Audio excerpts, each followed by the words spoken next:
5 tahun gaji gede, nggak ada bank gede yang bangkrut, jadi nganggur itu. Menterinya juga menteri kagetan. Jadi kalau ngomong katanya, kalau kata Bu Sri Mulyani gayanya koboi. Saya ditegur tuh, kenapa kamu gaya koboi begitu? Tapi memang saya tahu mereka nggak pinter.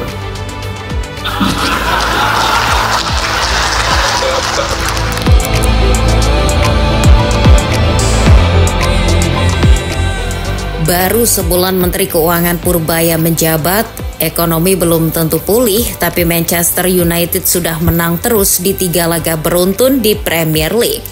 Orang pun mulai bertanya-tanya, ini efek kebijakan fiskal atau efek Ruben Amorim yang diam-diam mengubah pakem taktiknya?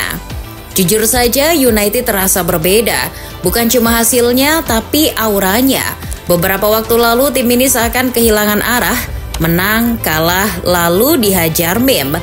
Tapi sekarang semuanya terlihat rapi dan lebih terencana. Dari belakang sampai depan ada semangat baru yang terasa.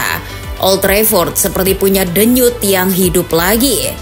Mungkin ini belum sampai puncak, ibarat mendaki Semeru, MU masih berada di pos 4, melihat keindahan Ranu Kumbolo. Tapi jelas, United sedang menuju ke arah yang benar. Inikah yang orang bilang terlambat melihat dinosaurus, terlalu cepat melihat mobil terbang, tapi waktu yang tepat melihat kebangkitan King MU?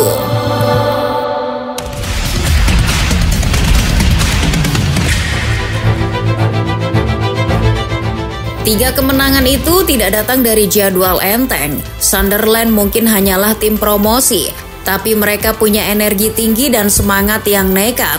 Kemarin, anak asuh Regis Lebris bahkan mengalahkan Chelsea dengan cara remontada di Stamford Bridge pula. Ini membuktikan Sunderland bukan lawan mudah. Namun itu bagi Chelsea, buat Manchester United Sunderland tetap sepele. 2 gol diceploskan pasukan Ruben Amorim ke gawang Robin Ross. Saking entengnya, Benjamin Sesko yang sudah disebut pemain ampas, pembelian tak berguna, investasi bodong dan seterusnya bisa mencetak gol. Ini membuktikan bahwa Sunderland itu gampang dikalahkan. Hanya saja Chelsea malas menonton extended highlight pertandingan MU lawan Sunderland. Jadi mereka tidak belajar apapun. Nah, ujian sesungguhnya setan merah justru datang di pekan berikutnya. Mereka akan bertamu ke Anfield, markasnya musuh bebuyutan. Selama kurang lebih 9 tahun, Anfield bagai neraka untuk Manchester United. MU sering pulang dengan kepala tertekuk dari sini. Tapi hari itu, Dewi Fortuna yang mungkin 2 hari sebelumnya dikencani Harry Maguire memihak setan merah. MU menang 2-1 atas The Reds, dan gol kemenangan dicetak siapa lagi kalau bukan Al-Mukarram Harry Maguire. Jelas, kemenangan ini istimewa bagi United. Setelah 9 tahun, tepatnya sejak 17 Januari 2016 tidak pernah menang di Anfield, Manchester United akhirnya bisa memetik kemenangan. Kemenangan di Anfield semestinya cukup membuat fans percaya diri. Tapi bukan fans MU namanya kalau tidak pesimistis. MU boleh menang melawan Liverpool, tapi tim ini selalu mendatangkan desir keraguan kala menghadapi tim yang bukan tergolong tim besar. Meski sombong telah menjadi nama tengah fans United, tapi mereka tetap menyimpan kewaspadaan. Kalau-kalau di laga menghadapi Brighton and Hove Albion, MU kembali on. Tapi, lah kok malah menang lagi?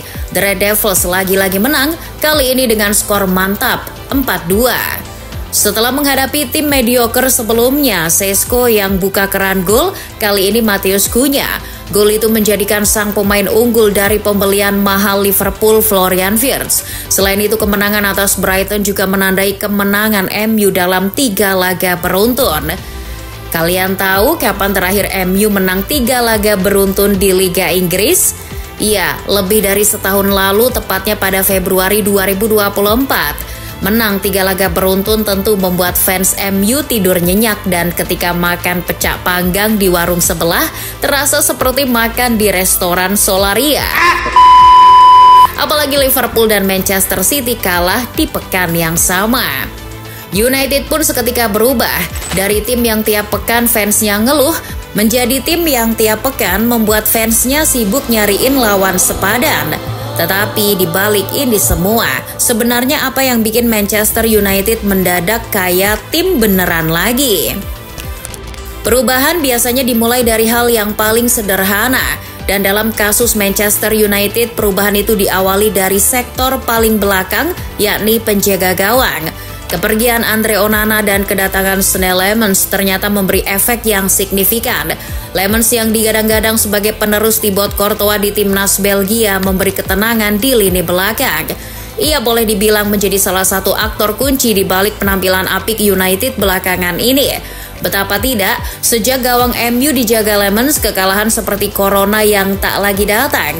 3 laga bersama Lammens di Liga Inggris, 3 laga pula memetik kemenangan. Penampilan Lammens selalu apik di bawah Mister. Menghadapi Liverpool misalnya, ia melakukan 5 saves. Di laga melawan Brighton, Lammens mengemas 3 saves. Lebih sedikit karena Brighton gak mampu mengeker gawang United. Di laga tersebut, pasukan Fabian Hurzeler cuma melepas 5 tembakan ke gawang setan merah. Performa impresif yang ditunjukkan Lammens ternyata juga mengejutkan pelatihnya sendiri. Ruben Amorim kaget setengah mampus melihat Lammens tampil bagus di tengah situasi sulit. Wajar saja, kan sebelum Lammens yang dipasang bukan kiper melainkan jarum pentul. Namun, Lammens hanya salah satu faktor. Ada faktor lain yang lebih bersifat kolektif. Faktor apakah itu? Kita sebut etos kerja. Manchester United versi Amorim belakangan ini bekerja dengan cara yang berbeda. Semua pemain mulai bekerja lebih keras, alhasil di lapangan intensitasnya terasa berbeda. Mengutip Sport Illustrated, Brian Bumo bilang seluruh tim telah bekerja lebih keras daripada sebelumnya. Kata Bumo, selain berlatih lebih keras, apa yang dipraktekkan saat latihan diulangi di pertandingan. Tidak hanya etos kerja, pemain keturunan Kamerun Prancis itu juga menekankan bahwa tim sudah berusaha bermain lebih kompak. Menurut Bumo, kekompakan tim inilah kuncinya. Kami berusaha tetap berpegang pada rencana dan bermain sebaik mungkin. Bisa dilihat hasilnya, Matheus Cunha yang sempat dikritik karena performanya angin-anginan, kini benar-benar menikmati tekanan. Golnya ke gawang Brighton bukan hanya soal penyelesaian akhir, tapi buah dari kerja kolektif tim yang menekan, merebut dan menyerang dengan cepat. Boleh dibilang 3 hal itu sekarang menjadi inti permainan Manchester United. Ruben Amorim memang tak mengubah pakem taktiknya, ia masih menggunakan skema 3 back dengan formasi andalan 3-4-2-1. Namun pelatih asal Portugal ini menggunakan pendekatan yang berbeda dari sebelum-sebelumnya. Salah satunya, setan merah sekarang lebih sedikit menguasai bola.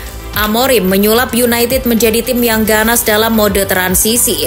United punya kalkulasi bagus soal kapan harus menyerang, kapan harus menekan, kapan harus nunggu, dan kapan harus melakukan direct. Amorim mengubah sepak bola United ke sepak bola transisional alih-alih penguasaan bola. Metodenya, para pemain akan melakukan high press di jantung pertahanan lawan. Ini berfungsi menutup dengan cepat arus bola ke gelandang, sehingga entah bek maupun kiper lawan akan memilih melakukan umpan lambung ke depan.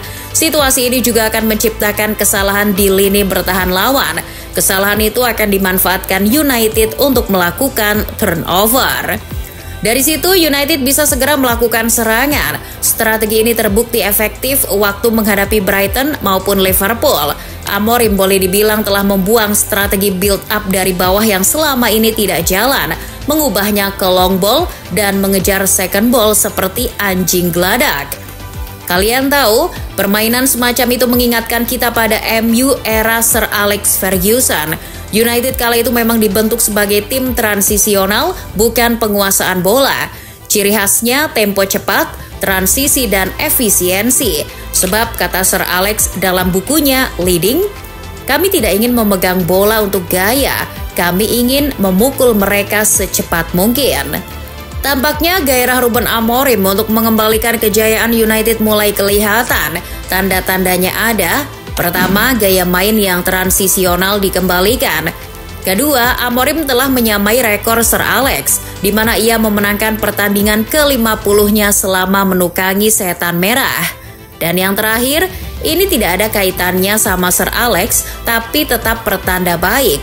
Amorim menjadi manajer ketiga setelah Manuel Pellegrini dan Antonio Conte yang menang atas juara bertahan dalam 2 laga tandang beruntun. Musim lalu mengalahkan City, juara bertahan musim 2023-2024. Musim ini giliran Liverpool yang tewas di tangan Amorim. Minggu ini dan minggu-minggu berikutnya PLN harus siap rugi besar. Kenapa? Karena King MU menyala tanpa token.